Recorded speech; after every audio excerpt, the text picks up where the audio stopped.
I'm Rebecca Gordon. And I'm Erin Bennett. And on this week's Weekly Wednesday Wrap-Up, we are going to talk about the biggest surprise in the ACA market. Stay tuned.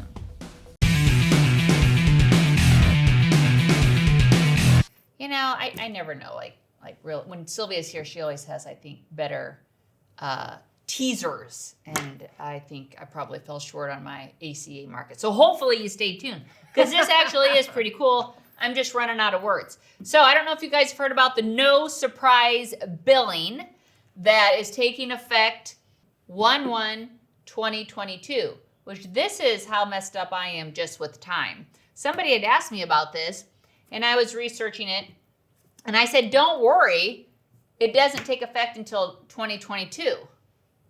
Not realizing that's a couple months Yeah, away. which is in like 4 months. I'm like, oh, crap.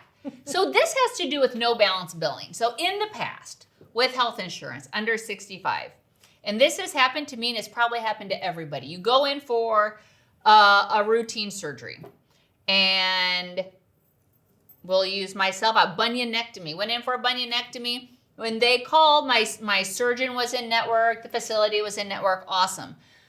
When I was done, I'm getting a bill from the anesthesiologist because my anesthesiologist was out of network, right? And that's kind of a crock because they don't tell you everybody who's going to be participating in your procedure. Right. So you can do due diligence. That's what this bill is about. It is eliminating that so that clients are no longer getting these massive gotchas. And it's against surprise medical bills and includes several transparencies and other provisions.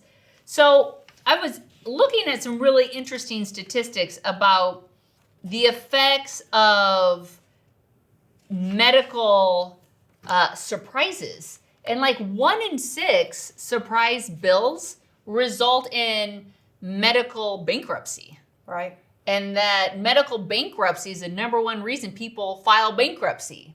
Right. So have you ever had an experience with this personally, or any of your kids, or? Well, Todd's wife passed away from melanoma, and he had to file medical bankruptcy for many reasons. He had like $750,000 in medical bills of things that were out of their control on different doctors, different surgeries. And different. You're not transparent to know that wasn't in your policy, or you had to pay for it. And you know that's 16 years ago that was happening. And it's still happening today. Yeah. I mean, so it's so devastating to families, and it takes a long time to recover from it. A medical bankruptcy isn't as bad as you just decide not to pay your bills, but it's a big devastating. Deal. It's a big deal. So I've been asked, how are plans going to handle this? So like a big question, I had a client say, my clients who, if they have an HMO, and if they're traveling to Florida during the winter, I hope to God they do, and they go to the emergency room, and a portion is out of network. How will that be worked with the current carriers? And all I can say right now is this stuff takes effect January 1. As I get more information, I will relay it. But what it's reading is that there's no more gotchas. There's no more surprises. And I would recommend you going onto the CMS site and pulling it and reading it, especially if you can't sleep at night. Because it will help you sleep. It'll help you sleep. But I think this is a really good move for the consumer. Now, this is on the ACA side? This is on the ACA side and the small group side, all under 65 folks. Right. So right now, it could still get you on a Medicare plan. Yes. Well, I just studied the under 65 stuff right now. But there's many things that didn't transform over from ACA to Medicare on underwriting and things. And their next phase may include the Medicare, because I know there are different layers. This is like an onion. So This is cool stuff. Your clients may ask you. And Diane Woodhead, I want to give a shout out to my buddy up there in Wisconsin. Thank you. You're the one who brought this to my attention. Very cool. Thank you. Awesome. All right. Switching gears, I want to talk about one of the coolest new carriers, really because I think their name is super cool, Zing! And a shout out to the smoking hot Vince, who is our rep. And I can go ahead and say that because I am happily married. Super great guy. Thank you for participating in our AEP event. They are looking crazy strong in Indianapolis, Chicago, Detroit. They have an open access point of service in Indiana. They got a lot of cool things. I was Smoking. really impressed with it when I saw them. Like, wow, I've got to get contracted with them. And that was super simple too. Their backbone comes from the Oak Street clinics. So if you're not familiar with how cool Oak Street clinics, they are an offshoot. They're the leadership in creating Zing Health.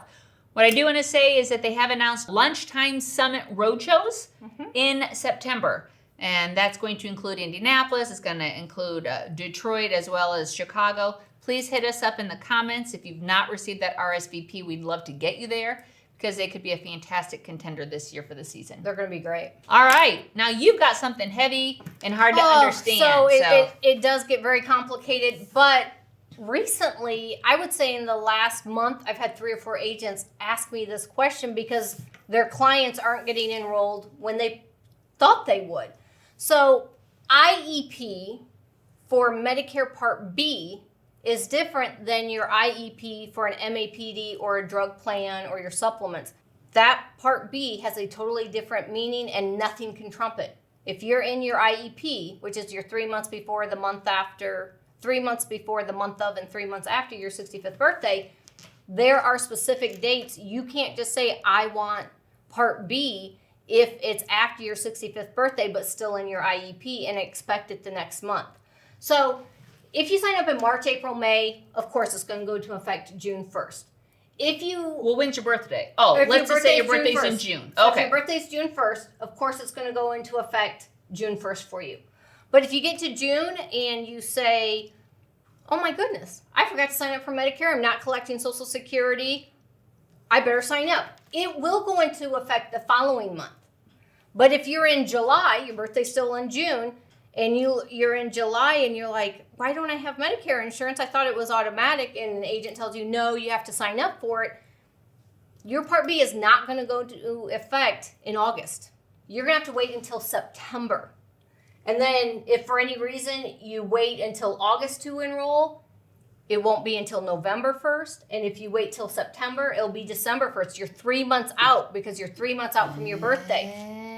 And the biggest gotcha on this is that an SEP will not trump it. So if you say, but my client has credible work insurance, they decided to leave their plan in August, but they're in their IEP, they can't use an SEP to get it put in place in September. In Medicare, if your Part B is IEP, that's the only election period you can use. There is no SEP, and it can be devastating. I had a client who had an October type situation.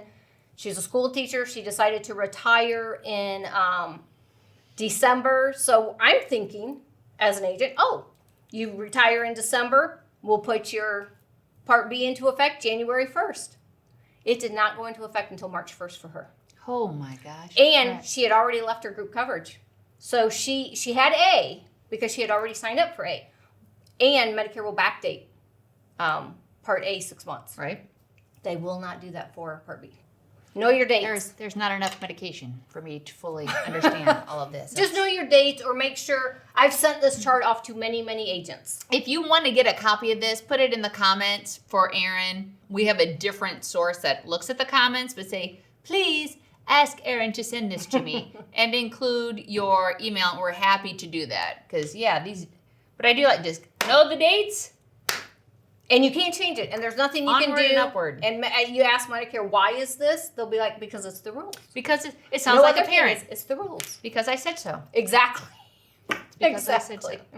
Well, perfect. Well, I think we're good. Yep, perfect. And I hope you guys are all doing well. You're getting your certs done, getting ready for a great season. Stretch out your hammies so we don't have any injuries for the upcoming AEP season. Because it'll be a race. Thank you for your business. Good selling, and we'll talk to you next week. Take care.